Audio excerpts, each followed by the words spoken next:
It's that time of the year again. The Apple iPhone 5S is here, and we're taking a look at it in the PhoneDog offices and seeing how it compares to Android devices on the market. I'm Aaron Baker from PhoneDog.com, and in 2013, can Apple's flagship device, which looks a lot like the Apple iPhone 5, pack enough features to get people to switch from Android either back to iPhone or to iPhone for the first time? It's the full video review of the 5S, and we'll find out right now.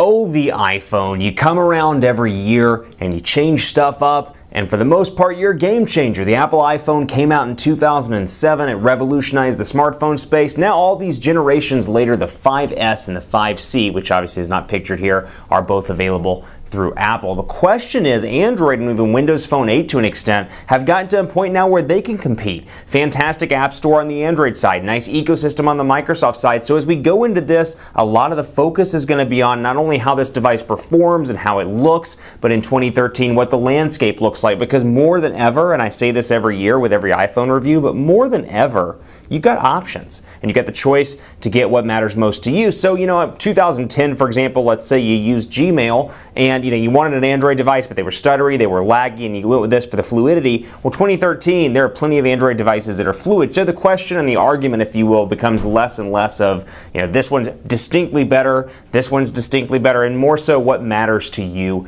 in your device. Before we get too far into the Apple iPhone 5S review, I want to give special thanks to my partners at Best Buy Mobile for giving us devices like the 5S for use in our one-pawed Band-Aid giveaway game. When you go into Best Buy Mobile to get your 5S on AT&T, Sprint, or T-Mobile, or even Verizon, you'll walk out working. They'll make sure your email, your web, your contacts, your settings are good to go, so when you walk out the door on whatever carrier you buy it on, you'll walk out working. Let's jump right into the Apple iPhone 5S review, and we'll start with hardware. And I'm giving you a tech rundown here. This thing has an Apple A7 CPU. It's rumored to be a dual-core CPU that's clocked somewhere around 1.3 gigahertz dual-core. So keep that in mind. A7 CPU, M7 coprocessor, 4-inch Retina display here as well, 640 by 1136 pixels, 3.95 ounces on this device. 8 megapixel camera with 1080p HD recording. Same beautiful metal build quality that's really polarizing. People either love it because it's beautiful looking or hate it because when you drop it, the glass shatters pretty easily. Depends on what you like. Apple's iOS 7 here as well. You've got the fingerprint sensor down here at the bottom, doubles up as a home button, and this is available at AT&T, Sprint, T-Mobile, and Verizon for $199 as a starting point. 16, 32, 64 gigabytes of storage configuration options, and you've got space gray, which is this one, you've got gold, and you've got white.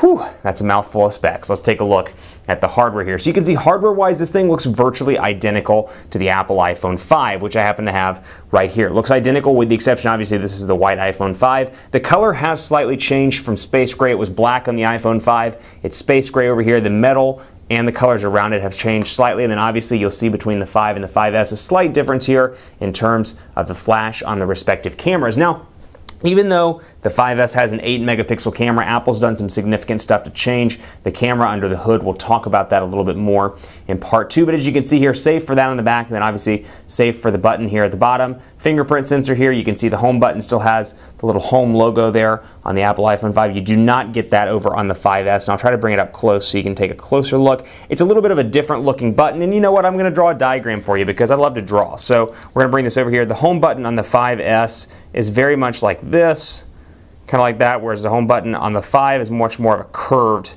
button like that. So keep that in mind. Looks like I'm winking at you. Yeah.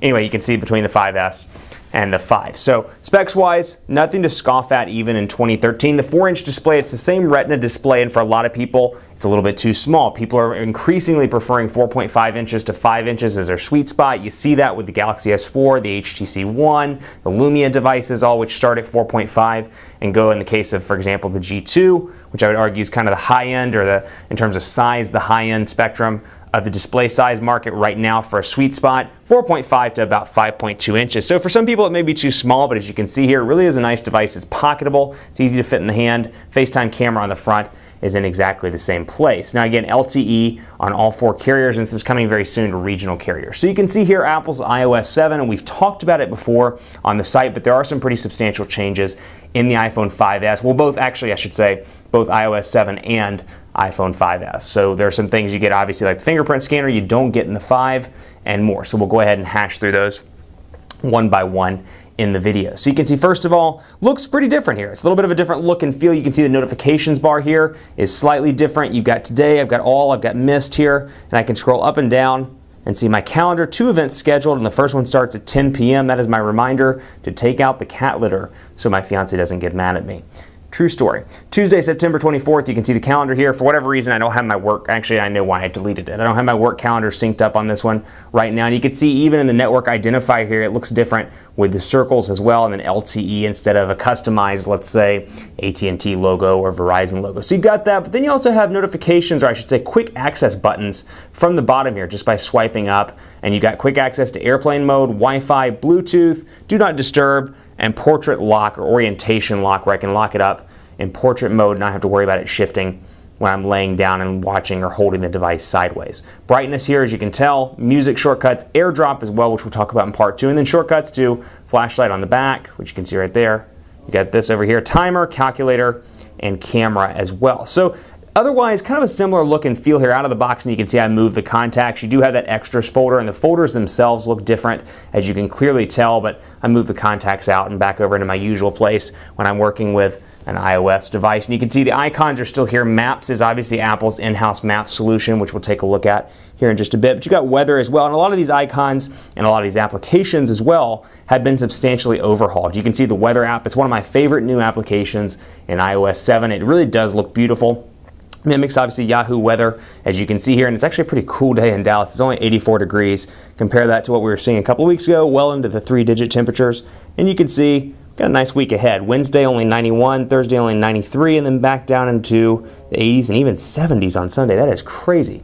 And of course, Cupertino here as well in New York and more, and I can scroll through the individual weather and see hour by hour there when it's raining or doing something different in terms of weather. You see it here on the home screen. Now, even within that, let's take a look at this. Also, you can see multitasking is completely changed here as well, kind of adopting a WebOS card style look and feel. So I've got my home screen here. All I have to do is swipe up to remove the application I don't want, and I'll go ahead and do that.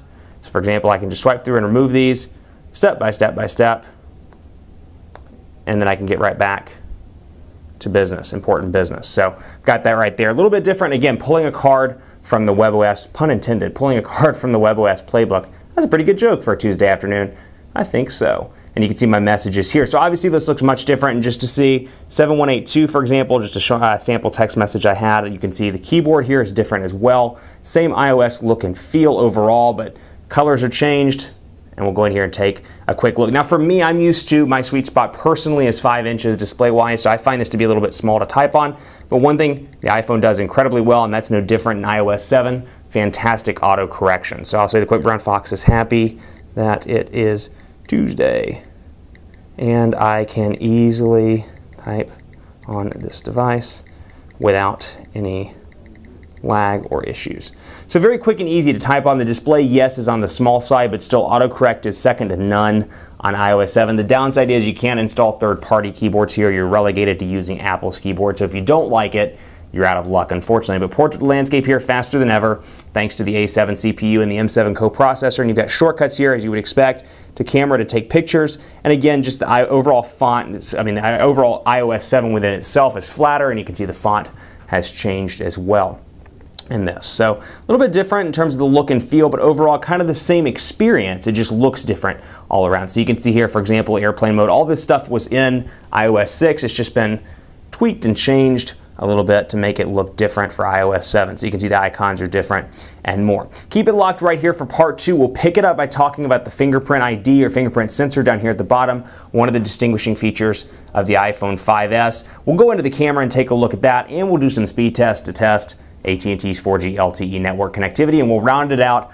by talking about battery life. Keep it locked on PhoneDog.com for part 2 of the iPhone 5S video review.